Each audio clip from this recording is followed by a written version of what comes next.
Hi everybody, this is Marsha Livesey. I'm going to be your instructor for music appreciation this semester. Before we get started, I just wanted to introduce you to my lovely little owls, just because I love them. And now we'll click into the course. I wanted to create this navigation video because I know every course in Moodle is totally different, so I wanted to get you comfortable with our course page. First of all, you'll enter here, and my contact information is right here at the top. If you ever need to get me, there's email, phones, and it tells you when you can for sure get me online, although I check emails all day long, so feel free to try to catch me anytime during the day.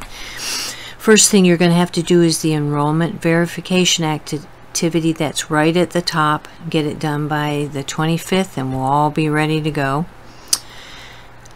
At the next spot will be the syllabus and the course schedule and assignments.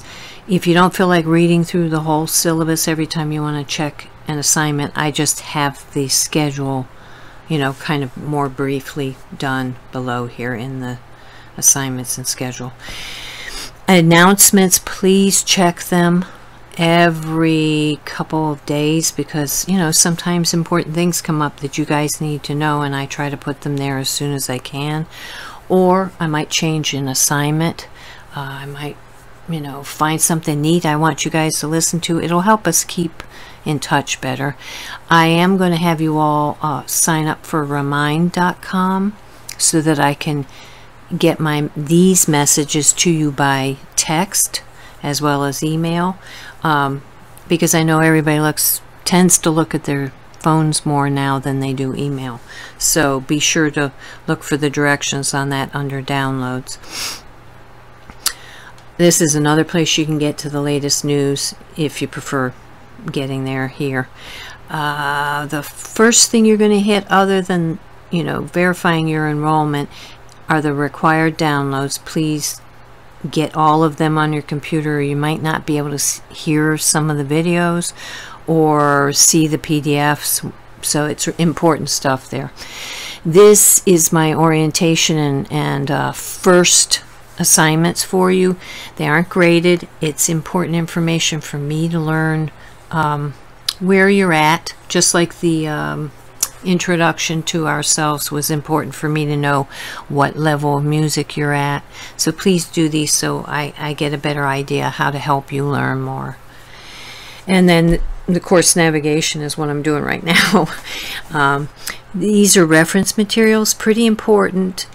This one specifically is very important. If you can, print it off so you can constantly check it, or just check here constantly, because those terms and concepts are very important and they'll help you understand if you have something to check. You know, check a word you don't know. Go in there and see how it would be described in music terms. And these are more resources. It's a list of them on a page. This is going to be very important to you. I require 2 live concerts. I do expect one of them to be a type of music you've never heard before, preferably 2, but I know some of you, you know, you've already signed up for concerts to go to. That's fine as long as you follow the guidelines for writing your report. I would recommend you wait about a month before you go to a concert so you have more terms under your belt and more ideas of what to listen for. And I always put whatever free concerts I can find under the calendar. There aren't any for August that I could find, but there are some starting in September. All of them are as local as I can get, and they are free. Once you do your concert, come back to this area here, read what the guidelines for the report are, and then when you submit it, you would click on Concert 1 and it'll have a submission port, and Concert 2. Then we start the actual course. It's a little bit different than the main syllabus because I add what is music and I add listening section, but you know, it's all within the same 16 weeks. I'm going to show you sort of on topic 2 what the general outline of every topic will be. You're going to have, whoops, I'm getting ahead of myself. I tell you what the objectives and outcomes for the topic are, and the dates are always underneath that. If there's a test, tells you what dates it's open for. If you have to work during those dates, please get in touch with me. I will rearrange it, but I've got to have time to go in and do a manual override. Tells you holidays, so you know what the schedule is. Then I'll have a required readings, both in the book you had to buy for the class and from an online source that's free, but it's really helpful. It gets into what's really helpful about Anthony Brandt's work is that he gives so many musical examples where you can hear what he's talking about and what I'm talking about. It just gives more examples, so please make sure you check those out every time. The additional resources are there if you're having trouble understanding something, or you just find something you love and you want to find out more about it. Just check these out. PowerPoints, certain people like things summarized more briefly, and PowerPoints are good for that because it just summarizes the main points. Then you're always going to have required listenings and viewings. They tend to be on YouTube. Some of them are on Edupuzzle because I'll insert questions into them to help you listen for things. I'm not grading them other than the fact that you're required to listen to them. And I can tell if you have listened to them and for how long. So that is part of your grade. I go through every week and check whether you've listened to anything, and I give you a check mark for everything you listen to, and if you listen to it for a certain amount of time. You can't just go in and open it and, I have to see that you actually listen to it. So, but don't worry about, if there's a question in there, I don't expect you to send that answer to me. It's kind of like self-guided. Then you're also going to have required listening practice on some of the topics. This comes from the Anthony Brandt work, and it just gives you more practice in listening more deeply than you're used to listening for things. And almost always we'll have required forums and written assignments.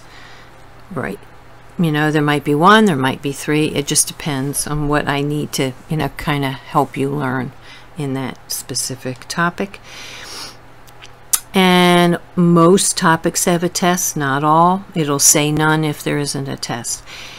You got to click on this down here during that window, or let me know you can't take it then, and I'll get a separate one set up for you. I think I had a note last semester that the latest version of Moodle made it look like the test was blank when you clicked on it, but you had to scroll all the way to the bottom. I don't know if we just got another version of Moodle. I don't know yet whether that's true with this version. If you don't see anything when you click on the test, scroll to the bottom because it may still be the case. Another important thing about tests, first grade you see is not your final grade. Please don't panic and think, oh, I did terribly. It's because Moodle doesn't allow for different answers, and I do. Because if you're creative and you think of something that, I hadn't even thought of before, I'm going to give you credit for it. I may comment and say the more typical answer is this or whatever. But, if you come up with something that is certainly plausible, I'm going to give you credit for it. So I do manually grade the tests, and odds are your grade is going to go up. So don't panic at first. That's basically the way each topic is. I label everything. On this side, if you need to get your grades, it's under administration. This is a research thing. It's really cool. If you ever have extra time, which I know doesn't happen often, it is really neat. They do have a music section in it. There's also, this is really cool. Again, if you have time, it kind of lets you create your own music with different sounds, and it can be neat. You can learn a lot from trying to do things like that. It's not required, but there for your pleasure.